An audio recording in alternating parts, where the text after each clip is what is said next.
An important investigation raising controversial questions about how far is too far when it comes to physical discipline and control in schools. For most kids, the worst they've got to fear from unruly behavior in class, it's a trip to the principal's office. But in some schools, students are receiving far more severe treatment, like being locked in windowless cells or stuffed into bags. Now, some of the footage you're about to see is not easy to watch. Here's ABC's Brian Ross with a Nightline Investigates. This surveillance video shows a high school student by the name of Andre McCollins in the lower right of the screen, about to go through what his school calls skin shock therapy for misbehavior. About 60 volts of therapy. There are no national standards for the punishments or restraints used on school children, including those like Andre with severe behavioral difficulties. I can't believe they call themselves human and do such a thing to someone who's so vulnerable. It is an extreme example, but perfectly legal. An ABC News investigation found that only 17 states have specific laws that protect students from harsh, some say barbaric methods of restraint and other techniques. Someday I think we're all gonna look back and we're gonna say, can you believe what we did here? Why are there red marks all over him? In Dallas, this video was made by the mother of a 4th grade boy with autistic characteristics. She tried to get the staff member to let go of her child. Let him go! In Kentucky, a mother found her autistic 8-year-old son had been stuffed into a duffel bag like this one, specially made to restrain children. And schools across the country are investing in specially built so-called seclusion rooms or scream rooms, like this one, where young students can be locked up for hours. They'd lock you in there, and it was dark, there's no windows, you're just stuck in there for the whole day. At the age of 11, Jordan knows all too well what can happen. It's scary, really scary. Even for the bravest person in the world, it's still really scary.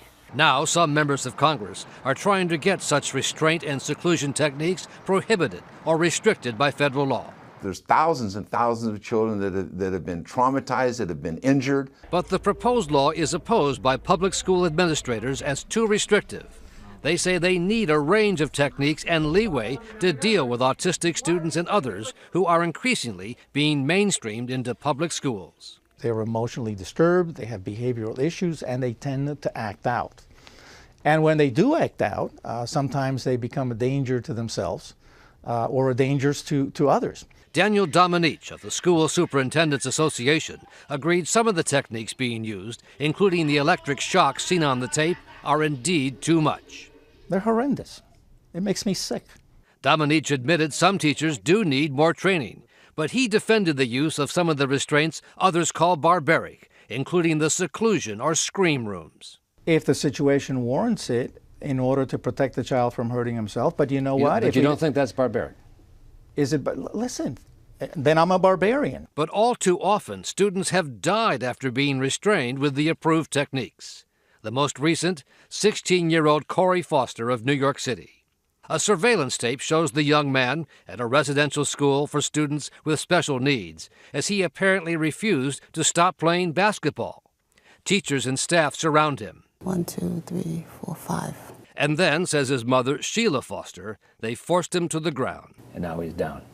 They're pulling him down, yes. The school says its staff used what it called a correctly performed and state-approved therapeutic hold, and only after other de-escalation techniques failed with Corey. There was nothing therapeutic about that.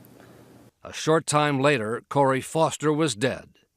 The medical examiner ruled it an accident, that Corey died of cardiac arrest while being subdued. Just looking at these pictures, knowing that I won't feel him hug me anymore or say, I love you, Mommy. Yes, it hurts. Focus up here, guys. The Centennial School in Bethlehem, Pennsylvania says there is an alternative to the physical, hands-on approach used in so many schools. Here, there are no seclusion rooms, and teachers almost never use any restraints, even though the students here all have a history of trouble or violence at other schools. But Daddy didn't fit here!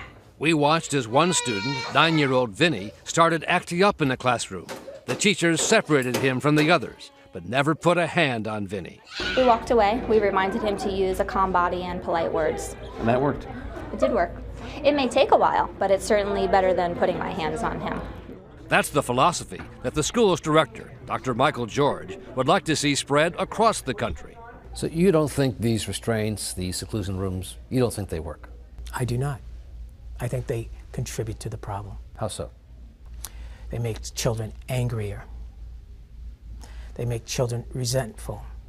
They make children want to engage in more aggression, to get even, to get back. And we heard just that from 6 of the Centennial students, including Jordan. You felt scared and upset and you were already angry. They described how they said they were dealt with at previous schools. They cross your arms and like hold you like that.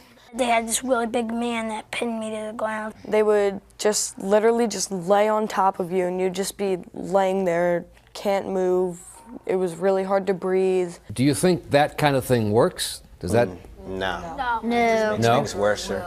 Makes it worse? It makes things worse because that's how I get angrier and angrier, and then suddenly I feel like bursting into flames. It isn't a very pleasant thing to be restrained at all. I think sometimes when you get upset, it's always nice to get a good hug or something. But for now, what happens at this school is the exception, not the rule. For Nightline, Brian Ross, ABC News.